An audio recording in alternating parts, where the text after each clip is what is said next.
Palm Sunday, an imaginative retelling based on Luke's Gospel, chapter 19, verses 28 to 41.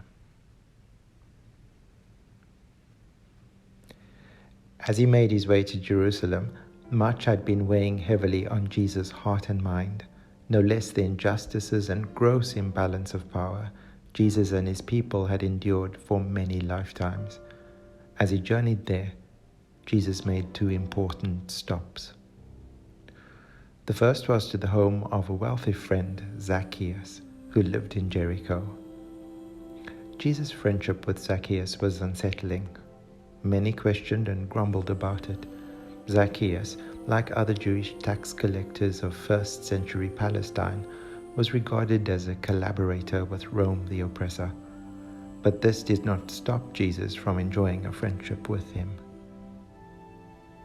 Perhaps Jesus saw something more in Zacchaeus, a truth that Saint Teresa of Calcutta also came to know when she taught, if you only judge people, you leave little room to love them.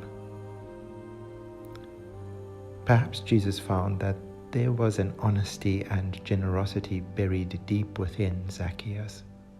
Zacchaeus, who exclaimed, "Half of what I owe, I'll give to the poor." In other words, if it came to it, Zacchaeus would not be afraid to live on less. Furthermore, he exclaimed, "I'm not a fraud, and were I found to be one, I would repay those done in by me 4 times over." This side of Zacchaeus must have impacted Jesus tremendously.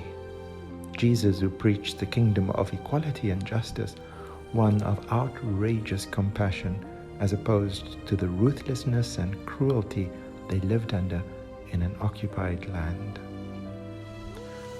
God's kingdom, Jesus taught throughout the Galilee, was not transactional or exploitative. I do this for you, you do that for me. Not a place where the rich got richer, not a place where those who had nothing would lose even the nothing that they had. All of these matters were heavily on the heart and mind of Jesus as he made his way to Jerusalem, to the place where his teachings on God's kingdom would come to a head.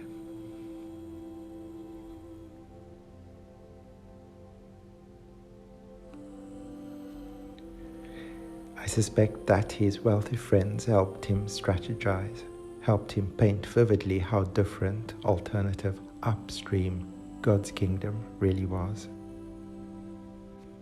I imagine they put a lot of thought into the optics of his entry into Jerusalem, into what it would look like to both Jew and Gentile. Jesus involved another family in this planning. This was his second and final stop before reaching Jerusalem. Jesus stopped at the home of 3 siblings he loved enormously and who lived in Bethany, walking distance from Jerusalem: Mary, Martha, and their brother Lazarus. They too were wealthy and owned many things, including perhaps a colt. This they would put at the Lord's disposal. So maybe in an evening of planning and taking Jesus out to the courtyard to where the animals were kept, Lazarus insisted, "Ride on this when you make your political statement against Rome. Ride on my colt." Lazarus continued, "Rome rides on horses, but you, Jesus, you are not Rome. You are more. Ride on this. He's mine. His name is Sabael. He's as humble, courageous, and as beautiful as you." And so Jesus agreed.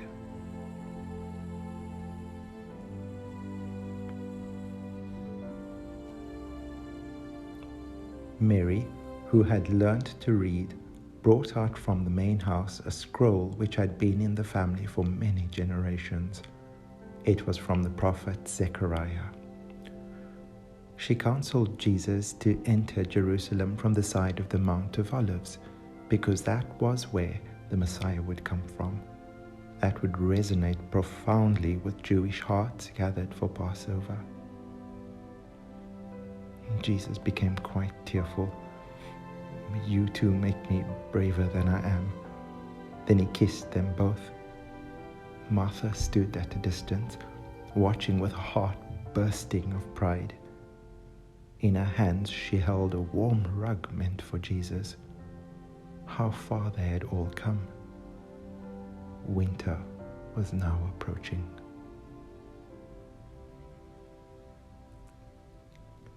Several days later, Jesus made his way to Jerusalem. As Sabil carried the Lord down the path from the Mount of Olives, a whole multitude of followers began to praise God joyfully with a loud voice, saying, "Blessed is the King who comes in the name of the Lord.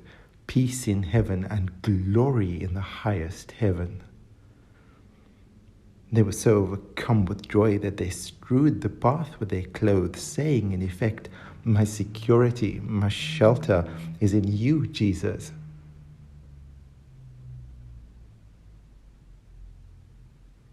Some Pharisees in the crowd who supported Jesus secretly said to him, "Teacher, perhaps this is all too much." Jesus answered, "If these were silent, the stones would shout out." Sabil trotted on proudly. But as Jesus came nearer and saw the city, his heart broke and he began to weep. Noticing that the Lord was in distress, Lazarus, who had also come down from Bethany, shoved and pushed his way desperately through the crowd. Putting his hand on the colt and the other around Jesus, Lazarus whispered, "You got this. We are here with you. There's John, there's Nathaniel, and Peter's got your back." Pressing a small something into the Lord's hand, Lazarus exclaimed, "Hold on to this." It was an amulet that had been in their family forever. Then a wave overwhelmed them, and the colt and Jesus disappeared. Lazarus stood there wondering, can any good come of this?